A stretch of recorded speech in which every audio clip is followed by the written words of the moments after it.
L-tyrosine is a conditionally essential amino acid. Your body can make it from another amino acid called phenylalanine, but under stress, your internal production can't keep up. That's when dietary or supplemental intake becomes important. So why do nootropic enthusiasts care? Because L-tyrosine is the direct precursor to the catecholamine neurotransmitters dopamine, norepinephrine, and epinephrine. These are your brain's primary motivation, focus, and alertness signaling molecules. Without enough tyrosine, your brain can't make them. And here's the key difference from every other nootropic on the market: most compounds try to force your neurons to fire faster. Tyrosine doesn't push anything. It just supplies the raw material so your brain can sustain its own performance. It's a support system, not a stimulant. Here's where the science gets interesting.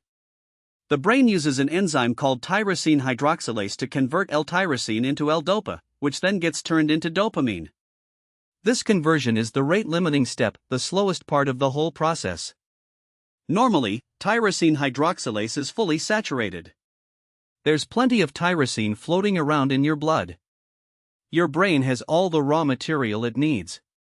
So adding more tyrosine does nothing. But under acute stress, cold exposure, sleep deprivation, intense cognitive demands, your catecholamine neurons start firing at elevated rates. They burn through tyrosine faster than your body can supply it. Now the enzyme is no longer saturated. The bottleneck shifts from machinery to raw materials. Supplementing L-tyrosine at this point restores substrate availability. Your brain can keep making dopamine and norepinephrine to match demand. This isn't speculation, it's the rate-limiting step in action. The most convincing evidence comes from the US military. They wanted to know if tyrosine could keep soldiers sharp under extreme conditions. And they funded some of the best studies in the nootropic literature. Van Deret and Lieberman, 1989. Soldiers at 4 degrees Celsius in simulated high altitude, 4,700 meters. Those who took tyrosine showed significantly fewer cognitive deficits. Better memory, vigilance, reaction time compared to placebo. Dejen and Oilbeek, 1994. Another military study, tyrosine preserved working memory and reaction time during 24 hours of sleep deprivation. Mahoney, 2007, double-blind, placebo-controlled. 150 mg per kilogram of tyrosine protected working memory during cold exposure. Notably, simple reaction time wasn't affected. The benefit was selective for complex executive function. O'Brien's 2007 review concluded that tyrosine reliably attenuates cognitive decline across cold, hypoxia, sleep loss, and physical exertion.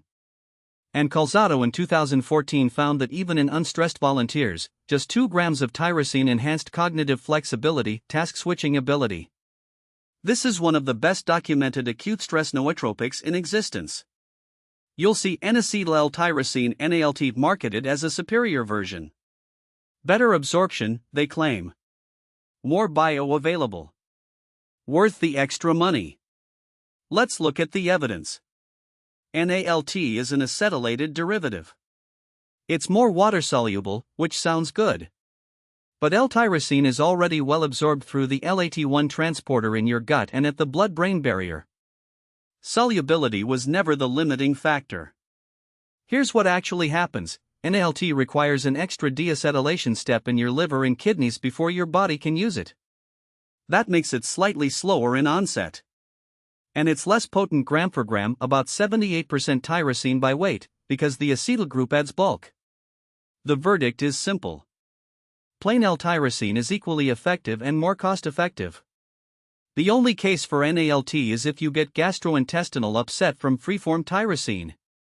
Otherwise, save your money. So when should you take it? The standard acute dose is 500 mg to 2 grams, taken 30 to 60 minutes before a stressful cognitive event. Take it on an empty stomach. High-protein meals contain competing large neutral amino acids that fight for the same transporter at the blood-brain barrier. Tyrosine loses that fight. Food kills the effect. The duration is about 3 to 5 hours. You can redose once if needed, another gram after 3 or 4 hours during sleep deprivation. Classic stack, L-Tyrosine at 1 to 2 grams, plus 100 to 200 milligrams of caffeine. Caffeine increases demand on your catecholamine system. Tyrosine ensures supply keeps up. Users report a smoother curve and less of a caffeine crash. But here's the most important rule: this is an as-needed nootropic, not a daily staple. Tolerance diminishes the effect. Cycle it 2 to 3 times per week. Save it for the high-stakes days. L-Tyrosine is one of the few nootropics where the evidence actually matches the hype, but only for the right use case. It is not a baseline cognitive enhancer. If you're well rested and unstressed, you won't feel a thing. It's a stress shield. It preserves cognitive function under duress by supplying the raw materials your brain burns through. Safety is excellent. The LD50 is over 5,000 milligrams per kilogram.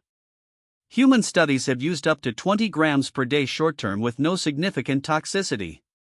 The use case is narrow but real: exams, presentations, high-pressure meetings, sleep deprivation, cold exposure, high-altitude work.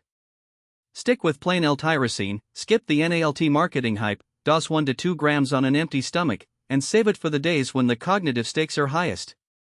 If you've tried tyrosine before and thought it didn't do anything, you were probably taking it on a normal day when you didn't need it. Save it for the high-stakes moments and see the difference.